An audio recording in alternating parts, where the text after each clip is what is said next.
Welcome to Cultivating Curiosity, where we get down and dirty with the experts on all the ways science and agriculture touch our lives, from what we eat to how we live. I'm Emily Davenport. And I'm Jordan Powers, and we're from the University of Georgia's College of Agricultural and Environmental Sciences. We are here with Nick Place, the Dean and Director of the College of Agricultural and Environmental Sciences. Dean Place, thanks for joining us today. You're very welcome. Very happy to be here.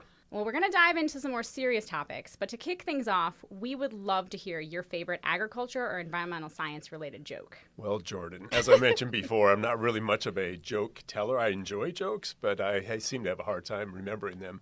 But I did hear one recently from one of my grandchildren, and she asked me, so what farm animal keeps the best time? It's not the rooster. Not the No, rooster. they're up too early. They're always kind of wrong. like my kids. That's true. It's the watchdog. Oh, that's cute. Yes. I That's like a that. grandchild joke. So I Grandchild, love it. They have the best jokes. They They do. really do, especially when they're figuring out their humor. I feel like that's when it's especially fun. Yep. exactly. Well, on a more serious note, can you share a little bit about your academic journey with us? How did you go from a researcher to the dean of the future #1 ag school? Do you want the long version or the short version? Whatever you want to give us. It is a long, convoluted story and journey in regards to how I got here. So I did grow up on a dairy farm in Pennsylvania. I grew up in 4-H. My parents were 4-H leaders. I participated in the whole gambit of 4-H. And I went to college and studied dairy science, thinking I'd go back to the farm and run the farm. Did that for about a year and a half and realized that I had to get another job because there wasn't enough income for two families. So I got into sales for a while and then had an opportunity to apply for an extension agent position at Penn State University. And lo and behold, I was chosen for that particular position. In that position, I did dairy work across 4 counties in northeast Pennsylvania. That represented about 1,400 dairy farms. So it kept me very busy, lots of time on the road and running around, meeting farmers, helping them better understand production and nutrition and facilities, all of those kind of things. Really enjoyed that. Also spent a good bit of time doing 4-H dairy and livestock work, and also had an opportunity to do county extension director work for the time that I was up at Penn State University. During that time, I also completed my master's degree in dairy science and a PhD degree in adult extension education. After completing that, I ended up going to the University of Florida on faculty there. And while at the University of Florida, I oversaw all of the professional development for IFAS, the Institute of Food and Ag Sciences, particularly for the extension faculty. I also worked quite a bit with graduate students that wanted to study extension. So that gave me an opportunity to work with students from animal sciences and horticulture and all those areas, but really wanted to be an extension agent or extension specialist. So really enjoyed that part of my work as well. I was there at the University of Florida for about 8 years, and then University of Maryland came calling with an opportunity to be an associate dean and director of the extension program there at Maryland, and made that switch to go back up north. And I was in that role for 5 years. Really enjoyed that. I would say that was kind of my postdoc on administration and really understanding what it takes to lead and direct an extension program. And then came to the opportunity of going back to the University of Florida to be the dean for extension for the University of Florida. It was a great career move for me professionally. Plus, in addition, we had 2 daughters there in Gainesville, Florida, so there was a personal draw as well. Absolutely. And that was a big deal to me and my wife to go back and do that. So Florida, I had a great career there, served as a dean for 9 years, and then came here to the University of Georgia, go Dogs.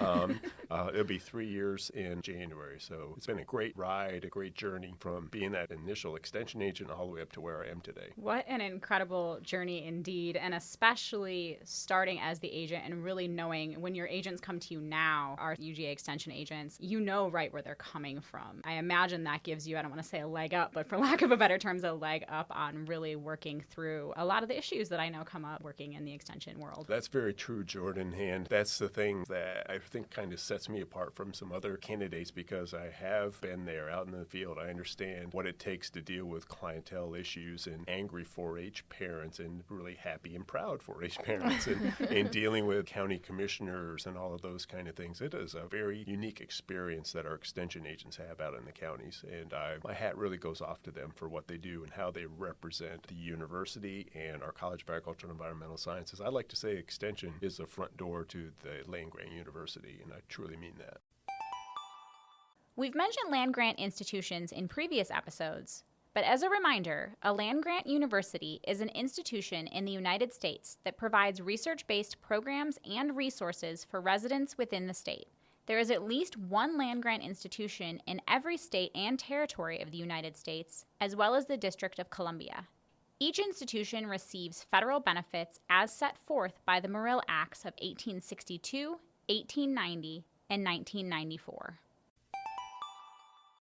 You've done some international work as well. Can you tell us more about your work in Poland, I believe? That was probably the highlight of my overall career, is the time that I spent in Poland, and that was 6 months on a USDA assignment. And it's also interesting how that came about. So my wife and I were at a presentation at an annual meeting and heard a faculty member from Penn State University talk about this program they have going on in Poland, where they were just coming out of communism, changing a lot of governmental things. One of the things that they were working on at the time in Extension was they basically eliminated all their Extension employees, and they hired back about 1/3 of them with the idea that they'd be changing more to an Extension program like we have here in the United States. And they were sending over teams of 2 to work in provinces to work with the remaining people to help them understand about how we do work and how to interact with clientele, how to connect with universities, and all of those kind of things. So my wife and I heard that presentation as we were driving home, and we were talking about that, reflecting on the presentation, which was very intriguing. And of course, my wife has to say, well, you would never do that. Uh-oh. Challenge accepted. Yes, it was, Jordan. About 10 minutes later, I said, well, I'll show you. And then within the next day or two, I threw my name in the hat and put in an application. And lo and behold, about 3 weeks, I get a call from USDA. Well, you've been selected. And this was November. And then we were heading that way in the middle of January. Oh my gosh. And then chilly. I still remember getting over there, my wife and I saying, what did we get ourselves into? But it was a tremendous experience for a number of reasons. One, our 3 children were with us, so they were like in 2nd grade, and our son was 4 years old at the time. Great experience for them personally. Professionally, the opportunity to work with Polish employees and really see them embrace all that we had to say and to better understand about how they can be more effective, how they can work with producers. And the kind of things I dealt with were a lot with dairy issues and milk quality and sanitation and farm facilities and ventilation, all of those kind of things. And then we also left it to them, what do you want to learn from us? And even though it wasn't on the list of topics they wanted to hear about, they wanted to know about 4-H. And they were just really intrigued by that and how 4-H could really fit with them over there to help get a lot more young people excited about agriculture and careers in agriculture. So we ended up helping them start a 4-H program. We got that up and running. The other thing they were very intrigued about is volunteering. As you know, volunteering is pretty commonplace here, but as we would talk to them about what people do here, volunteering and stepping up, that was very foreign to them. So we spent a lot of time trying to get at that and how people volunteer to do 4-H work on volunteer committees, on advisory committees, all of those kind of things. So that was also very good to go through that experience professionally. It was because of that experience in the 6 months that we lived there, I came back to Penn State University saying, man, this is really cool. That really prompted me to do my PhD degree at Penn State while I was working full-time in Extension. And it also truly changed how I view working with different peoples. Where I grew up in Pennsylvania, it was a very small, rural area, very homogenous. But to be in a different environment where you're immersed with people that do not look like, talk like you, or you can't communicate with them, really puts you in a different kind of situation. And it was truly one of those life-changing kind of opportunities that we had that truly changed how I look at different peoples and different groups and gave me a whole different perspective about diversity of thought and perspective. So it was really life-changing from that perspective too. Sounds like an amazing personal and professional journey for you and your family It was. who came on board. Well, Well, coming back stateside, you shared a little bit earlier how you served as Dean of the UF Cooperative Extension. What was the transition like going from UF to UGA and the transition to overseeing an entire College of Agricultural and Environmental Sciences? It certainly was a transition going from a gator to a bulldog. I wasn't going to throw any shade.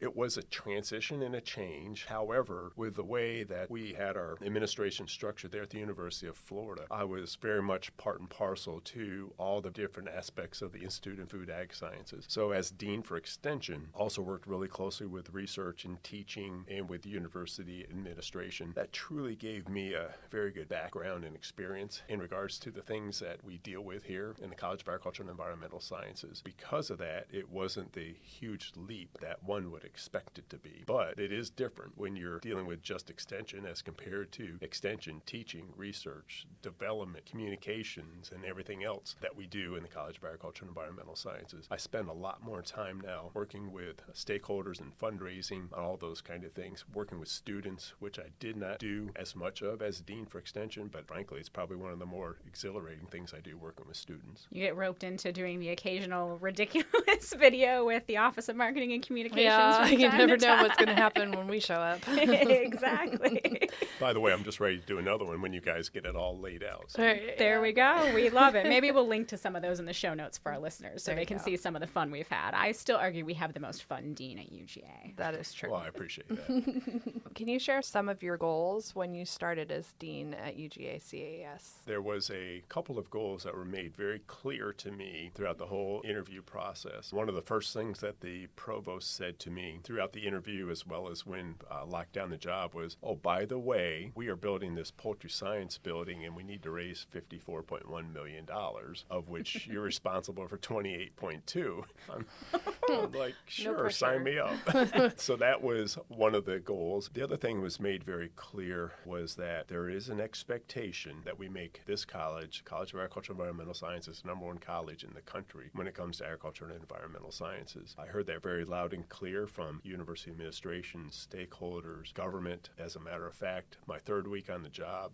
Governor Brian Kemp came to Connor Hall, met with myself and President Moorhead, and stated that's his goal also, and what is it going to take in order to make that happen. As you both know, that is one of the overarching goals that we have. We are moving in that direction, and I think we have and are making some very good headway in that regard. And I think the other big thing, too, is we've got to work on infrastructure. So infrastructure has gotten behind in a lot of land grants, and it has here as well, and that's one of the big things that we are working on. Well, now that you've been here about 3 years with CAES, as we mentioned, what accomplishments are you the most proud of so far? First of all, Jordan, we're just getting started. I would say a couple things come to mind. One is coming back to that poultry science building. So as you both know, we had our ribbon cutting back on October 6th. It was really incredible to see that we had over 300 people here for that ribbon cutting. And President Moorhead said he has never seen a crowd like that for a ribbon cutting. But I think that also underscores how important this college is and how important the industry sees the work that we do, particularly in supporting of the poultry industry. I would say that we haven't raised quite all the money for that yet. We are getting close, but I would put in a plug that if anybody's interested in taking part in having an opportunity to get your name on something or supporting that effort, we would be more than happy to talk with you about that. Maybe we could put something in the show notes about that too, if you don't mind. Okay, he's a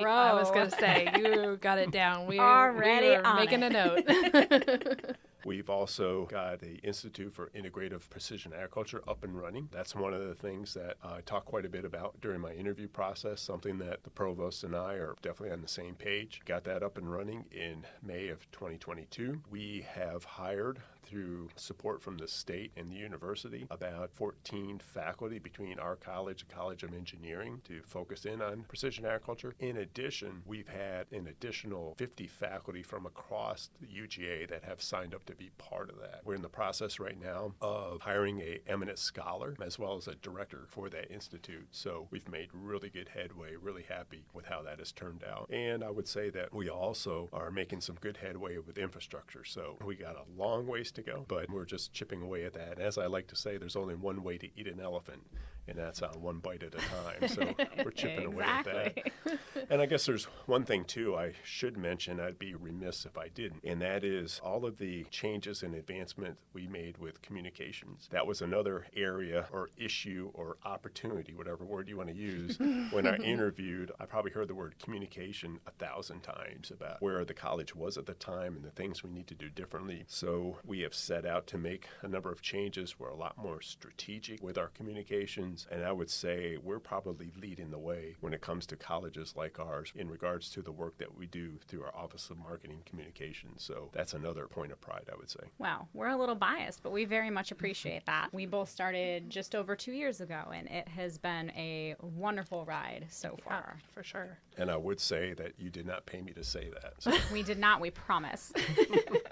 Well, agriculture has changed a lot in the last several decades. What excites you most about how CAES is part of that change? It sure has changed a lot, Emily. And with my age of where I am, I've seen a lot of those changes firsthand. I guess what really excites me are things related to technology and innovation, some of the kind of things that we're aiming to do with the Institute of Integrative Precision Agriculture, and thinking about how we can pinpoint the detection of pests and different kind of issues related to pests and diseases, things like that, and do pinpoint accuracy in regards to taking them out. And you talked with Simmerberg and George Valita some time ago, so I won't reiterate a lot of that, but that is really exciting to see where that is going to go. Also, when it comes to plant breeding, our college is probably one of the top 3 plant breeding programs in the country. And when you think about how we're going to produce more food on less land with more issues such as water and pests and diseases, we have to make sure that we are advancing a plant breeding program that is truly going to help us make some advancements in that area. I would put our plant breeders pretty much up against anybody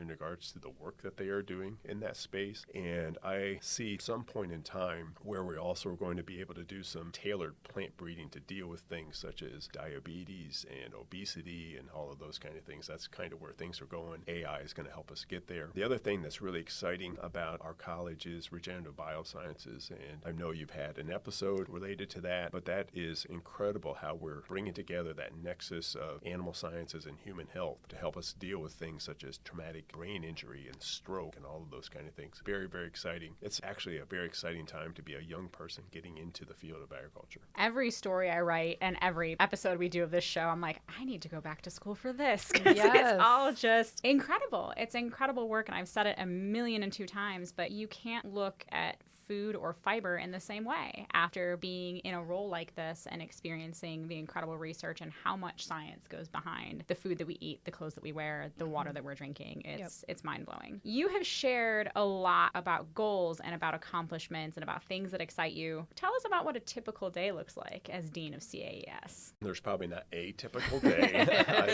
I wish our audience could see kind of the pensive smirk that came before that answer. What I would say about that, Jordan, is that there is a number of things that one would do as a dean. So I spend a lot of time fundraising, communications, working with politicians, which could be governor's office, House and Senate, federal legislators. So there's quite a bit of work in that space. Also opportunities to interact with students, whether they're current students or potential students. That's probably one of the usually more fun things that I do. A lot of time also being a cheerleader, motivator for the college. You kind of set the tone for the college and kind of where we are, where we're going. So there's quite a bit of work that I do in that space as well. Tell us what the next 3 or more years hold for CAES and Extension. I think it would really center in on one of the things I talked about early on, and that is making sure that this college becomes the clearly identifiable #1 college of agricultural and environmental sciences in the country. And that really hones in on that and making strides to move in that direction, which people may wonder, okay, so what does that mean? So that means that, there's things that we need to do to advance grantsmanship and contracts with various groups, elevating our publications and citations. International connections is also a key part of that. All the kind of things you typically see in a ranking from like U.S. News and World Report. But it's also more than that. It's also about the impact that we're able to bring about in the state of Georgia and how we're able to advance businesses and farms and families and young people. To me, that's probably the area of impact that is most most pertinent to a state resident, my constituent. That's the kind of things they're looking at. So it's that as well as all the stuff that goes into ranking. So it's not either or, but it's more of a both and. Speaking of that impact, we know that CAES just closed out another record year of economic impact on the state of Georgia. I actually wrote our story on it, so we'll include that in the show notes. That feels very selfish to say, but it dives into that a little bit more. And we know that research saw especially significant growth in that impact. Looking forward, what excites you the most about the future of innovation at CAES? To me, that is the real opportunity that young people have to think about how do you come to a college like this that focuses in on agriculture, food production, food profitability, niche markets for food, as well as environmental issues, and think about how do we do this in a way that's going to address this growing population we have in the world on less and less land with more and more challenges all the time. It is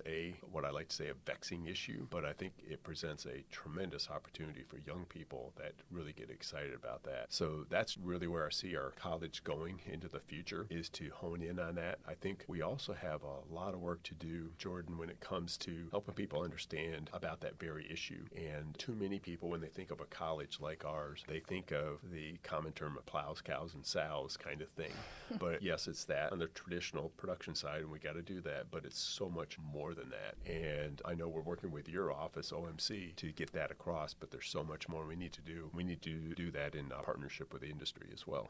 Absolutely. There's a lot of work to do, but it is exciting work. It's a lot of fun. Exactly. Very exciting. I'm going to segue over to some questions from our social media audience because they were excited that you were coming and had some great questions. Our first one is, what do you enjoy most when CAES collaborates with local farmers, policymakers, and industry stakeholders? That's a very good question, and that's one of the things I did not mention as a typical day, but I do spend quite a bit of time traveling, particularly around the state, meeting with stakeholders and producers, and that is probably one of the things that also excites me about this college and the work that we're doing. And the reason it excites me, so many times you hear anecdote stories about the difference that this college has made in somebody's life or their business, or how it has helped them create a business, or how it has helped them save thousands of dollars, or perhaps save a crop that was on the verge of being taken out by frost or pest. And if it was not for what that extension agent or that extension specialist did, they would have lost their entire livelihood. Those kind of stories really mean a lot, and it really helps me, really drives me each and every day to get up and really be so proud of what we do here in the college. It's very inspiring. Yes, for sure. Another question from our social audience: how does CAES plan to ensure that our academic programs remain relevant and responsive to the needs of the agricultural and environmental sectors? That really takes a lot of listening and engaging with producers, those that utilize the kind of work and graduates that will come out of a college like ours. We have to get out of the ivory tower, so to speak, and get out there in the field and listen and learn and bring those new ideas, those new innovations, the needs from industry, bring them back and integrate them into the work that we do. I would tell you, within the last year, in relation to that, we've heard a lot from industry that, yeah, we need students or graduates that really understand the technical subject matter, but you know what they really are looking for? Students that are able to deal with conflict and communicate and work with others,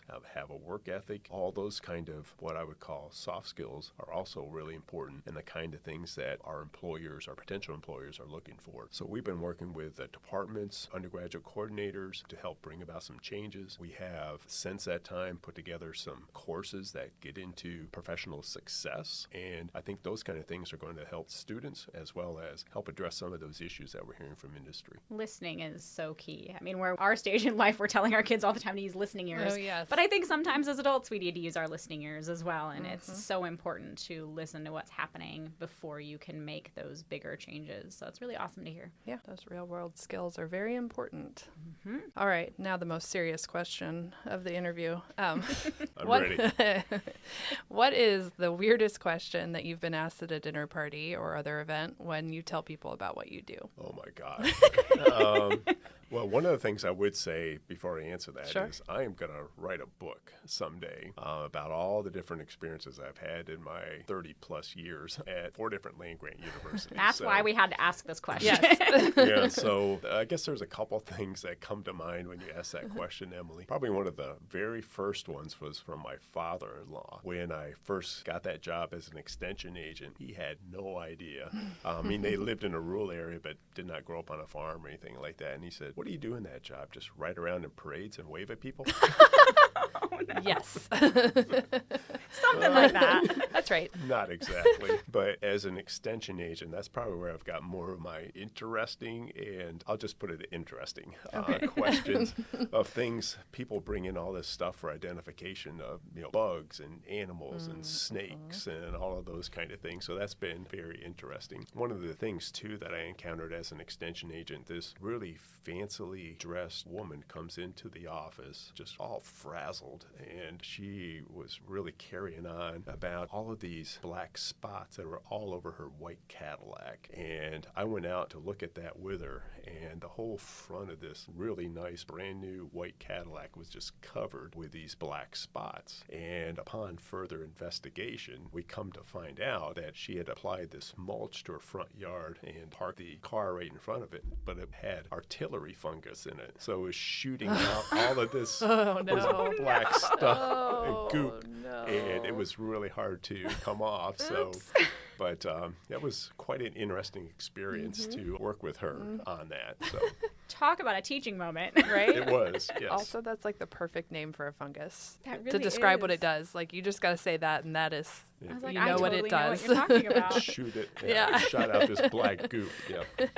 Well, we have talked about weird questions and artillery fungus, and we have told jokes, but we've also talked about the really serious impact that CAES and UGA Extension has on Georgia and beyond. And we've covered a lot of ground, but what have we missed? I've really enjoyed this opportunity to chat with the both of you and share about just some of the things that we do in this outstanding college. And I really see so many other great opportunities in front of us over the next 3 to 5 to 10 years as we truly work to make this college the #1 college of agriculture and environmental sciences in the country. Well, thank you so much. We know you have busy days every single day, so thanks for carving out a little bit of time to come in and talk with us. Yeah, thank you. Happy to do it. Thanks for the opportunity.